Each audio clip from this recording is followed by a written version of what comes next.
먼저 오늘 말씀을 음성 녹음으로 전하는 것을 용서해 주시기를 바랍니다. 제가 감기가 좀 심하게 들어서 말을 하면서도 콧물이 나거나 또 기침이 빈번하게 나서 강단에 서기가 좀 불편합니다. 또 우리 교우들께서 보시기에도 좋지 않으실 것 같아서 오늘 설교를 미리 음성으로 녹음해서 이렇게 전하게 됐습니다. 다시 한번 깊은 양해를 부탁드리고요. 우리 모든 교우들도 쌀쌀해진 날씨에 감기 조심하시고 건강하시기를 주님의 이름으로 축원합니다. 지난번에 우리가 말씀을 살펴보면서 이삭과 리브가가 자신의 작은 아들이었던 야곱에게 이방인들과 결혼하지 말고 동족들이 있는 곳에 가서 신앙 안에서 결혼할 것을 부탁했던 것을 살펴보았습니다. 에서가 계속해서 잘못된 결혼을 했지요. 그로 인해서 부모의 근심이 늘어갔습니다. 그래서 적어도 야곱만큼은 이런 잘못된 결혼으로 인해서 부모의 걱정이 되지 말아야 했고요. 자신의 인생도 평생 불행하지 않아야 했습니다. 주일에도 말씀드렸던 것처럼 결혼에 있어서 최고의 가치와 기준이 되어야 하는 것이 바로 신앙이다라고 하는 것을 분명히 해야 된다는 것입니다. 그러기 위해서는 자기 친척들이 거주하고 있는 하란 땅으로 가서 외삼촌인 라반의 딸들과 믿음 안에서 결혼을 해야만 했습니다. 그러니까 그 길은 형인 에서를 피해서 도망가는 길이기도 했고요. 또 자신의 배우자를 구하기 위해서 가는 여행길이기도 했습니다. 야곱은 그렇게 부모님의 뜻을 따라서 부모님과 함께 살던 부엘세바를 떠나서 하란으로 향했습니다. 이 부엘세바에서 하란까지는 굉장히 먼 길이라서 어느새 길을 가다가 해가 지고 말았습니다. 10절, 11절 이렇게 말씀하지요. 야곱이 부엘세바에서 떠나 하란으로 향하여 가더니 한 곳에 이르러는 해가 진지라 거기서 유숙하려고 그곳에 한 돌을 가져다가 베개를 삼고 거기 누워 자더니 야곱은 가던 길을 멈추고 그곳에 있던 돌을 하나 가져다가 베개를 삼아서 그 길에서 잠이 들었습니다. 그러니까 지금 야곱은 노숙자 신세가 된 것이죠. 여러분 한번 생각해 보십시오. 아버지 이삭은 농사를 하면 100배나 수확을 얻어서 거부가 된 부자였습니다.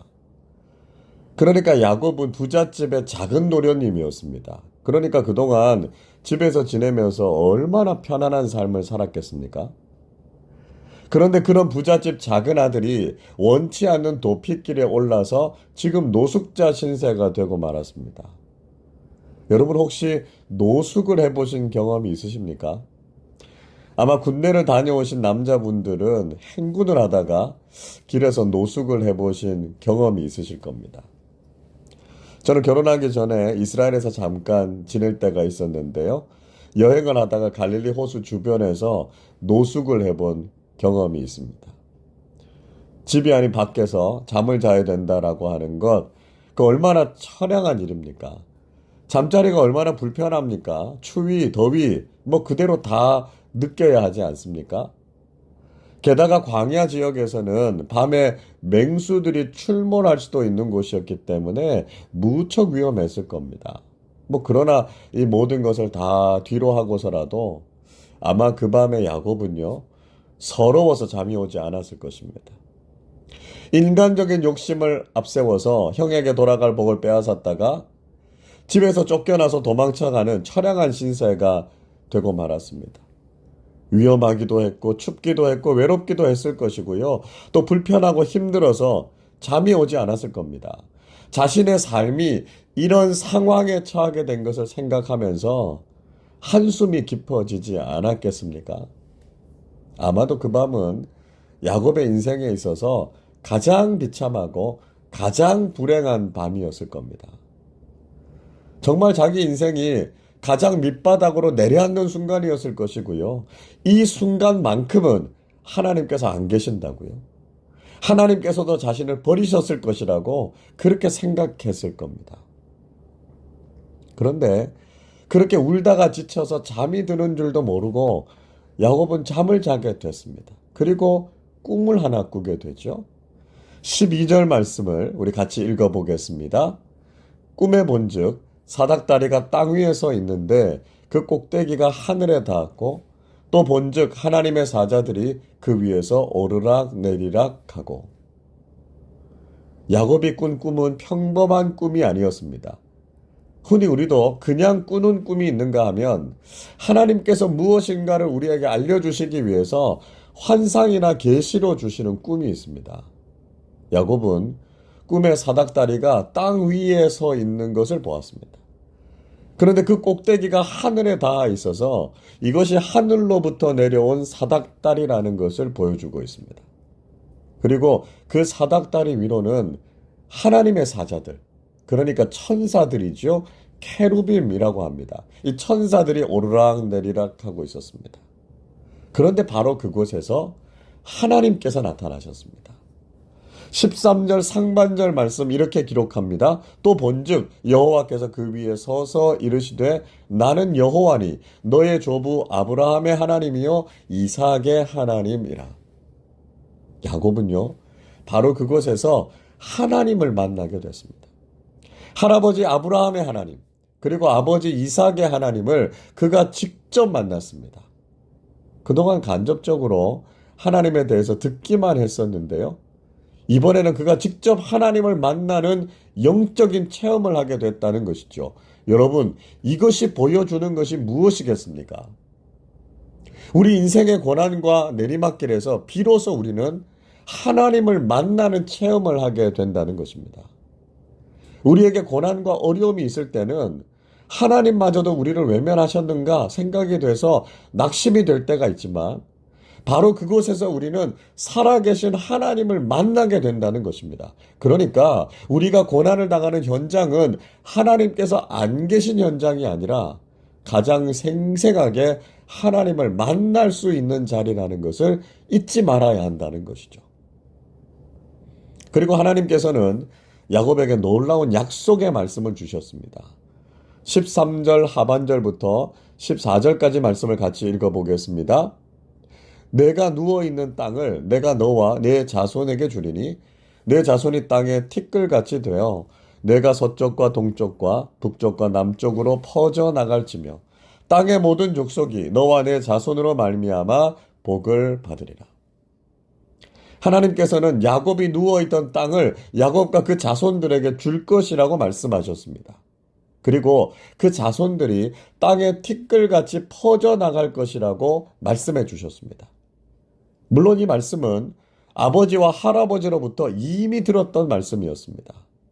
후손에 대한 약속, 땅에 대한 축복은 할아버지에게 주셨던 언약이 아버지와 자신에게까지 이어져 온 내용이지 않습니까? 자, 그런데 여기에서요, 한 가지 놀라운 약속이 이어지고 있는 것입니다. 하나님께서 야곱에게만 주시는 새로운 언약이 등장하고 있습니다. 15절을 같이 읽겠습니다. 내가 너와 함께 있어 내가 어디로 가든지 너를 지키며 너를 이끌어 이 땅으로 돌아오게 할지라 내가 내게 허락한 것을 다 이루기까지 너를 떠나지 아니하리라 하신지라. 하나님께서는 야곱과 함께 하시겠다고 말씀하셨습니다. 야곱이 어디로 가든지 떠나지 않으시고 하나님께서 허락하신 약속이 다 이루어지기까지 그와 함께 하실 것이다 이렇게 말씀하셨습니다. 여러분 이것이 무슨 약속이죠? 그렇습니다. 임마누엘의 약속이죠. 이 약속은 아버지 아브라함이나 이삭에게는 준 적이 없는 약속이었습니다. 최초로 임마누엘의 약속을 받은 사람이 바로 야곱이었습니다. 얼마나 감격적인 일입니까? 이사야 선지자를 통해서 예언하셨던 임마누엘, 그리고 예수님께서 성육신 하심으로 비로소 완성된 임마누엘의 약속은 가장 먼저 야곱에게 주어진 약속이었습니다. 이 약속은 다른 약속과는 비교도 되지 않는 약속이었습니다. 하나님께서 항상 함께 하시겠다고 말씀하시는 이 약속이야말로 삶의 그 어떤 순간에도 가장 궁극적이고 큰 복이 된다는 것을 깨닫게 되죠. 야곱은 누구도 경험하지 못한 놀라운 하나님의 축복을 경험하게 된 것이었습니다. 야곱은 이런 영적인 체험을 하면서 정말 놀라운 사실을 깨닫게 됐습니다. 하나는 우리 인생의 가장 불행하고 밑바닥과 같은 순간에도 하나님께서는 함께 하신다는 것이었습니다. 16절을 같이 읽어보겠습니다. 야곱이 잠이 깨어 이르되 여호와께서 과연 여기 계시거늘 내가 알지 못하였도다.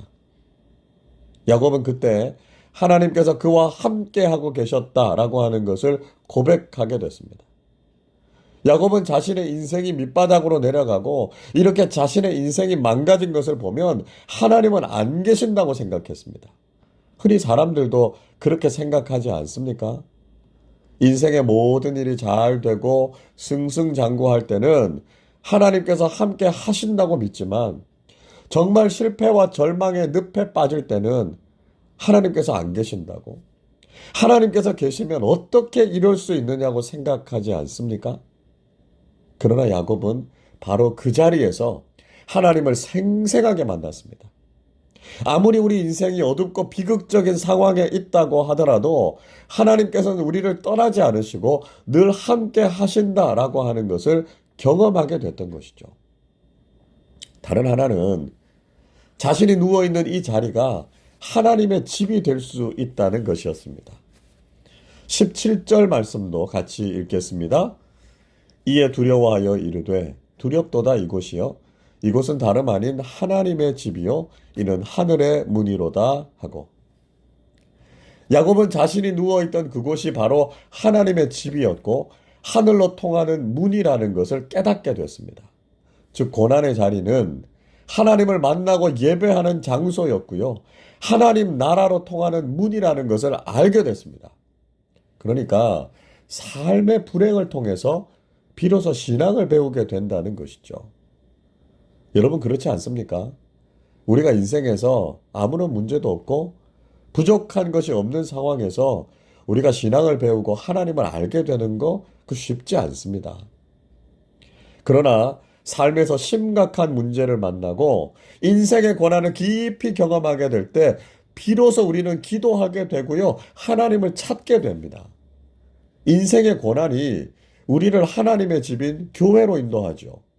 우리가 경험하는 고난의 현장이 바로 하나님의 집인 교회가 되고 하나님 나라를 경험하는 자리가 된다는 것입니다. 야곱은 바로 그 사실을 깊이 경험하게 되었던 것이죠. 여러분, 인생에서 고난의 순간은 분명히 우리에게는 정말 힘들고 어려운 시간입니다. 고난 속에서 우리 인생이 무너져 가는 것을 보면 하나님께서도 우리의 삶을 외면하시고 떠나시는 것은 아닌가 하는 마음이 들 때가 있습니다. 그러나 그 순간을 지나면서 우리가 절대로 잊지 말아야 할 것이 있습니다. 그것은 바로 그 고난의 순간이 하나님을 만나기에 가장 좋은 시간이라는 것입니다. 고난의 순간이라도 하나님께서는 절대로 우리를 떠나지 않으시고 우리를 찾아오신다는 것입니다. 고난의 가장 밑바닥이라고 생각하는 바로 그 자리가 예배의 자리고 기도의 자리임을 알아야 합니다. 고난의 가장 깊은 시면이 하나님의 집인 교회임을 기억하시고요. 그곳에서 하나님께 무릎을 꿇으시기를 바랍니다. 위대한 신앙의 인물들이 바로 그 고난의 현장에서 하나님을 만났고요. 하나님의 임재를 경험했다라고 하는 것을 놓치지 말아야 하겠습니다. 우리가 지금 이 자리에서 우리와 함께 하시는 하나님을 만나기를 기대하는 사람들이 되실 수 있기를 바랍니다. 야곱은 정말 놀라운 영적 체험을 한 후에 그곳에 제단을 쌓았습니다. 18절 이렇게 말씀하지요. 야곱이 아침에 일찍이 일어나 베개로 삼았던 돌을 가져다가 기둥으로 세우고 그 위에 기름을 붓고. 야곱은 아침에 일찍 일어나서 베개로 삼았던 그 돌로 기둥을 세우고 그 위에 기름을 부었습니다. 자기 인생에서 불행의 상징이라고 생각했던 그 돌은 하나님을 만난 언약과 축복의 징표가 됐습니다. 이 자리는 자신의 인생에서 결코 잊어서는 안 되는 영적인 체험과 축복의 자리가 된 것이죠. 그의 신앙을 추억하고 그의 인생을 되짚어 볼 때 절대로 빠질 수 없는 자리가 된 것입니다. 그래서 그곳에 기념물을 세우고 그곳을 제단으로 삼아서 결국 그날의 경험을 잊지 않고 신앙생활을 하겠다라고 하는 결단을 한 곳이 됐습니다. 야곱은 그 경험을 하고 나서 그 땅의 이름을 무엇이라고 불렀습니까? 19절을 같이 읽어보겠습니다. 그곳 이름을 베델이라 하였더라. 이 성의 옛 이름은 루스더라. 야곱은 그곳의 이름을 베델, 즉 하나님의 집이라고 불렀습니다. 그가 한때는 오해를 하고 하나님께서 안 계신 곳이라고 생각했는데 그곳에서 하나님을 만나고 하나님께서 거기 계시는 하나님의 집이다라고 하는 것을 경험하고 깨닫게 된 곳이었습니다. 그래서 그곳은 베델이라고 하는 이름이 딱 어울리는 곳이었습니다. 그곳의 원래 이름은 루스였습니다. 이 루스라고 하는 이름은 편도나무의 성읍이라는 뜻입니다. 이 편도나무, 좀 낯선 이름이죠. 우리가 잘 아는 이름으로는요, 아몬드 나무를 가리킵니다. 그러니까 아마도 이 지역에 아몬드 나무가 많이 자라고 있었던 것 같습니다. 흔히 사람들은 그 땅이 가진 현상적인 특징이나 중요한 점을 가지고 이름을 짓죠. 아몬드 나무가 많이 자라니까 루스, 아몬드 나무의 성읍이다. 그렇게 지은 겁니다. 그러나 영적인 사람들은 다릅니다. 눈에 보이는 것에 이끌리는 것이 아니라 본질적이고 영원한 것에 관심을 갖게 되죠. 그래서 더 이상 야곱에게는 그곳에 많이 나 있는 아몬드 나무가 중요하지 않았습니다. 그곳에서 하나님을 만나게 됐다라고 하는 것이 중요한 것이죠. 그래서 야곱에게는 그 땅이 더 이상 루스가 아니라 하나님을 만난 장소인 베델이었던 것입니다. 하나님의 은혜를 경험한 야곱은 하나님께 서원하기에 이르렀습니다. 20절부터 21절 상반절까지의 말씀 이렇게 이야기하죠. 야곱이 서원하여 이르되 하나님이 나와 함께 계셔서 내가 가는 이 길에서 나를 지키시고 먹을 떡과 입을 옷을 주시어 내가 평안히 아버지 집으로 돌아오게 하시오면. 야곱은 하나님께 서원을 했습니다. 자, 여기에서요, 서원이라고 하는 말을 오해하시면 안 됩니다.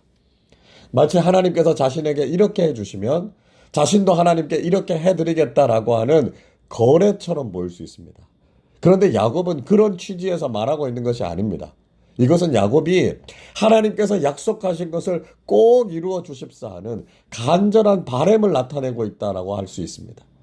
하나님께서 약속하신 것을 이루어 주셔서 하나님께서 함께 해달라는 간구, 기도라고 할 수 있는 거죠. 하나님께서 말씀하신 것처럼 이 길에서 자신을 지켜주시고 먹을 것과 입을 것을 주시고요. 평안히 아버지의 집으로 돌아오게 해달라라고 하는 정말 간절한 기도라고 할 수 있습니다. 하나님께서 그렇게만 해주시면 자신은 무엇이라도 하겠다라고 하는 다짐의 말씀을 드리고 있는 것입니다. 그 정도로 야곱은 하나님을 향한 간절함을 가지고 있었다라고 하는 것을 보여주고 있습니다. 자, 그렇게 야곱이 하나님께 드렸던 서원이 어떤 것이었습니까? 자, 총 3가지였습니다. 첫째로 하나님께서 자신의 하나님이 되실 것이다. 이렇게 고백했습니다. 21절 하반절 읽어보죠. 여호와께서 나의 하나님이 되실 것이요. 야곱은 전에는 간접적인 신앙을 가지고 있었습니다. 할아버지 아브라함의 하나님, 아버지 이삭의 하나님을 고백하면서 살았습니다. 아버지와 할아버지가 경험한 하나님 이야기가 그의 신앙 전반을 형성했습니다. 그런데 그가 베델에서 하나님을 직접 만나면서 이제는 나의 하나님으로 고백하면서 살겠다 이렇게 말하고 있습니다. 즉 하나님과 직접적이고 깊은 관계를 가지겠다는 것이죠. 이것은 간접적인 신앙이 아니라 늘 하나님을 직접 만나고 고백하는 신앙을 의미하는 것이라고 할 수 있습니다.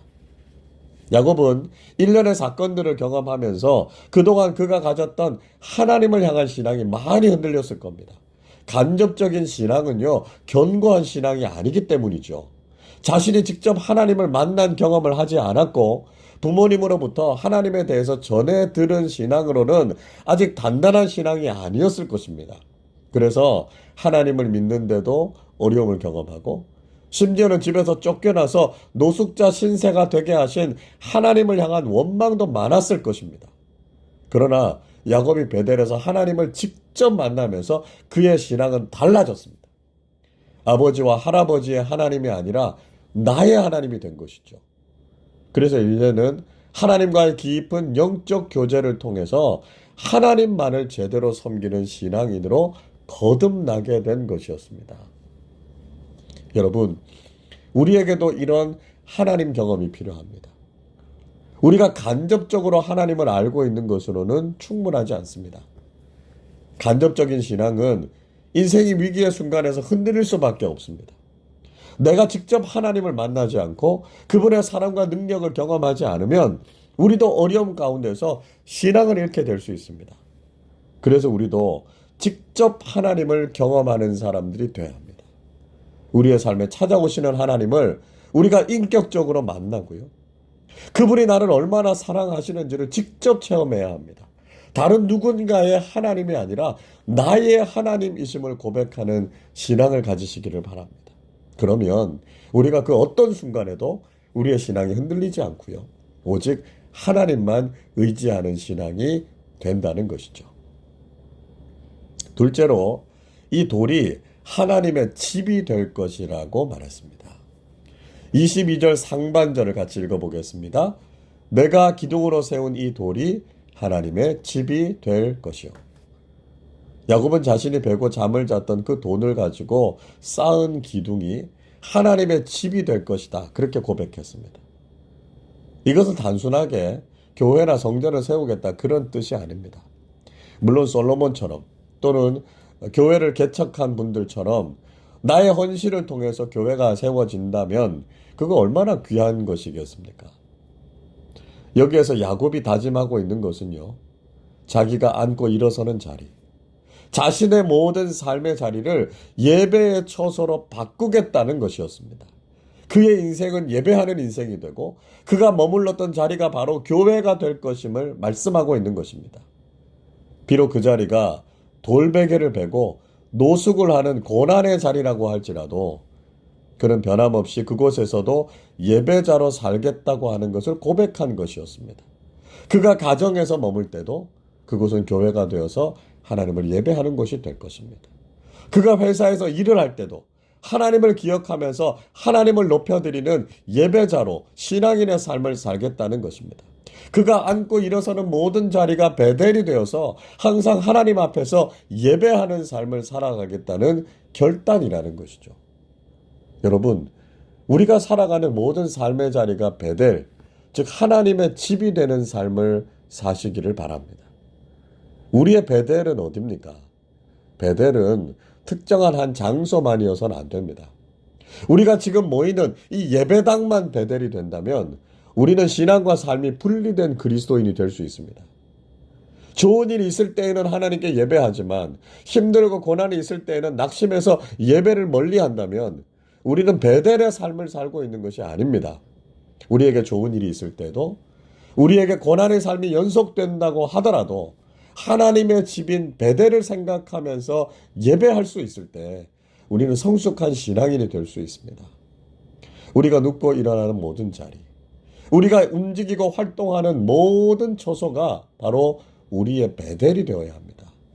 우리가 살아가는 모든 삶의 자리를 하나님의 집인 베델로 세워가는 예배자들이 되시기를 바랍니다. 셋째로 하나님께 11조를 드리겠다고 서원했습니다. 22절 하반절 말씀을 같이 읽겠습니다. 하나님께서 내게 주신 모든 것에서 10분의 1을 내가 반드시 하나님께 드리겠나이다 하였더라. 야곱은 하나님께서 모든 것의 주인이 되시고 그것에서 11조를 하나님께 드리겠다 이렇게 서원했습니다. 성경에서 제일 먼저 11조를 드린 사람은 아브라함이었습니다.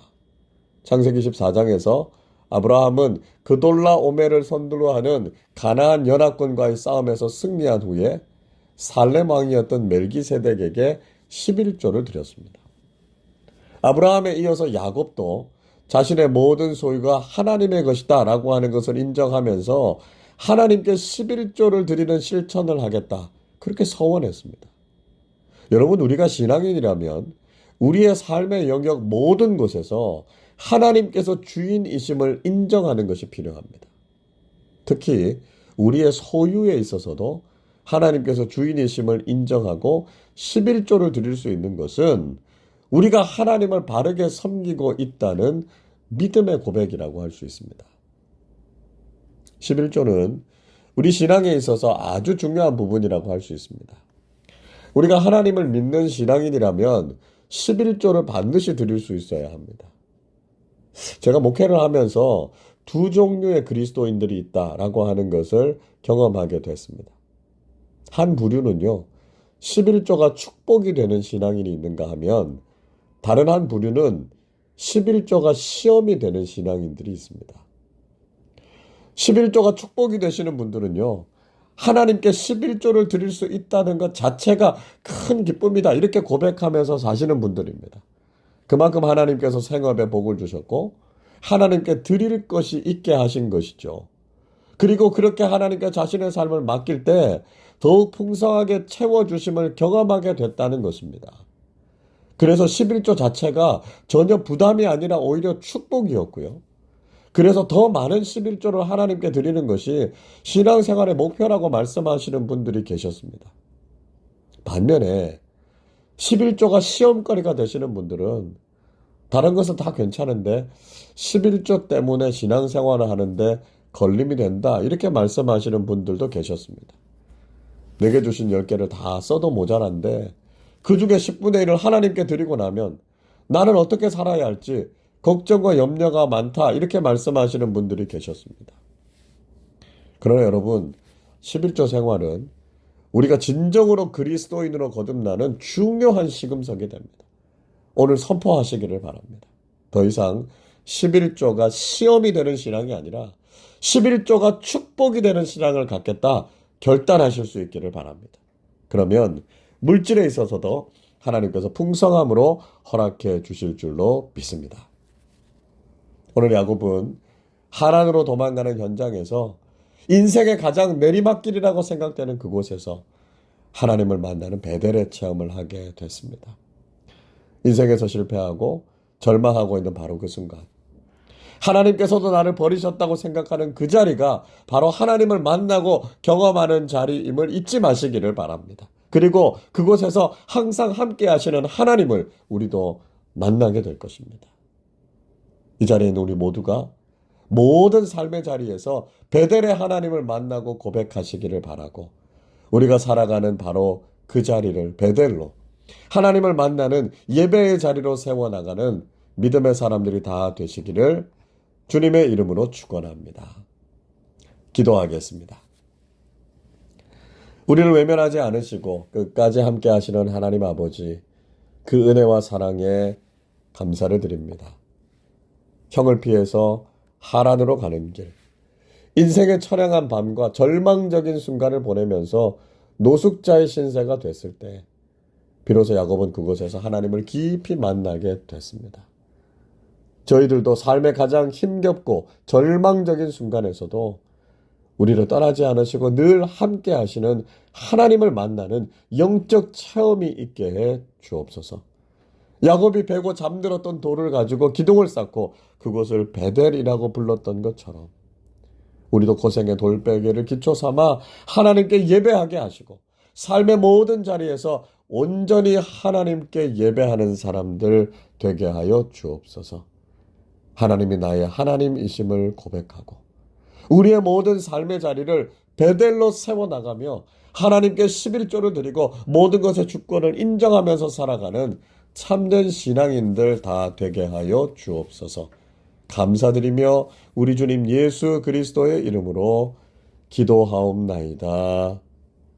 아멘.